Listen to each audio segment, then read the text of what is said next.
We are in the section of oracles against foreign nations, which ranges from chapters 25 to 32. Chapter 25 was also the beginning of the second half of Ezekiel.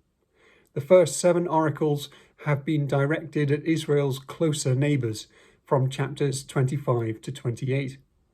Here, beginning at chapter 29 and lasting till the end of the whole section at chapter 32, are 7 oracles focused only on one nation, Egypt. Thus, Egypt receives as many oracles of judgment as all the other nations put together. Looking back at the lament for the king of Tyre beginning at 28:11, we read a strange poem filled with mythic imagery. Other nations were condemned by God for celebrating Judah's fall, or for denouncing God because of it, or even helping in it. Tyre has been condemned for seeing in it an opportunity for greater profit and for its arrogance. The latter sin is what is expressed in this lament. The king is pictured as being both Adam and a priest covered in jewels, both in Eden as Adam and on the mountain of God as priest. This imagery shows that Tyre, represented here by the king, was exceptionally blessed by God. But all this success went to the king's head. He became proud, and so his wisdom was corrupted. Compromises were made in search of ever greater profit, and violence was the inevitable result. Because of Tyre's exalted position and former perfection, the sin was all the greater, and so the punishment needed to be public. Thus all the peoples are appalled at Tyre's fall and destruction. The story of Egypt, represented by Pharaoh, whom God addresses directly, is similar. Pharaoh is a Tannin, a great dragon, a sea serpent or crocodile. He is sprawled amongst the rivers of the Nile, which have made him powerful. The Israelites waited anxiously for the rain to grow their crops, but the Nile flowed for the Egyptians no matter what, and it could be channeled to their fields. So, like the king of Tyre, this unlimited provision of resources has gone to his head. He has come to believe that the source of his power is of his own making, that he is God. Pharaoh has said, "My Nile is my own, I have made it for myself," which God repeats back to him in verse 9. His pretensions to divinity, then, are the main reason God is against him. As with Tyre's punishment, it fits that Egypt is humiliated. The dragon will be caught with hooks, hauled out of its waters, and dropped in the wilderness to be devoured by all the animals and birds. In this way, all Egypt will recognize Yahweh as the true God.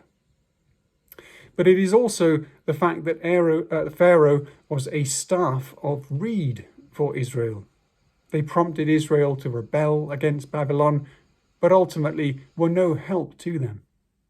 It is true, as we saw in Jeremiah, that the Babylonian siege was temporarily lifted when Pharaoh's army approached Jerusalem, but Egypt could not withstand Nebuchadnezzar.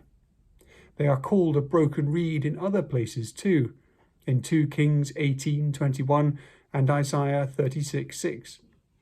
In those 2 other places, when the reed breaks under pressure, it pierces the hand that tried to rely on it. In Ezekiel, it tears their shoulders. Ezekiel, with all its might, looked like a really viable political solution, and Judah was seduced into rebelling against their sworn masters. They should not have done so.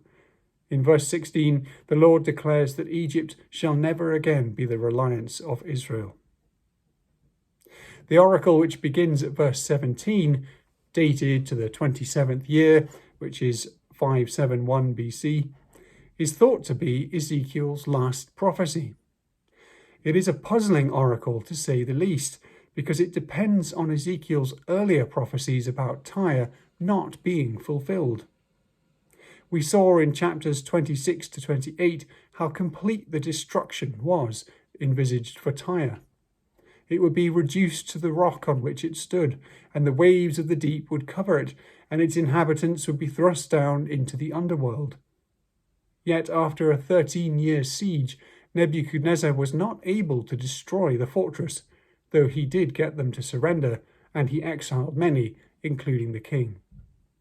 This explains verse 18, where every head was made bald and every shoulder was rubbed bare, meaning great effort was extended over a very long time. But as verse 18 goes on, neither he nor his army were rewarded with booty. This oracle is Nebuchadnezzar's consolation prize, Egypt. Because they had worked so hard for nothing in service of the Lord, they will be given Egypt to loot. Thus the Lord compensates Babylon whilst punishing Egypt at the same time. Nebuchadnezzar invaded 3 years later. The curious promise in verse 21 about causing a horn to sprout up for the house of Israel is a reference to the restoration of the Davidic monarchy. Psalm 132, verse 17, uses similar language. Chapter 30 continues the oracles against Egypt. Ezekiel now speaks of the approaching day of the Lord, not this time for Israel, but for the nations. By listing all the places which will be conquered, Yahweh sounds like a Near Eastern king who publishes lists of those places he destroyed in some lengthy campaign. The oracle from verse 20 changes the date again, and we are back to the final siege of Jerusalem. As I mentioned earlier, Egypt had caused the Babylonians to lift the siege and retreat, but they returned and Egypt was repulsed. This was the meaning of Pharaoh being wounded, of having one arm broken. The Lord promises to break the other one too, that he will strengthen Babylon's arms and put his sword in his hand. Nebuchadnezzar will come to Pharaoh in Egypt and finish the job. As always, the purpose of the judgment is that they will know that Yahweh is God.